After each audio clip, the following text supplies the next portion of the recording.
धन हो गयो छत्तीसगढ़ में पाके जन्म रे।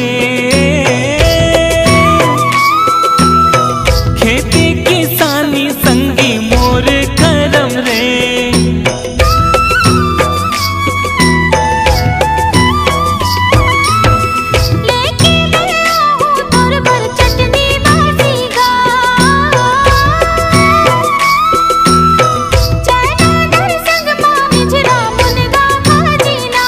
धान गाड़ा भर उपजाथन खेती खार माका माथन।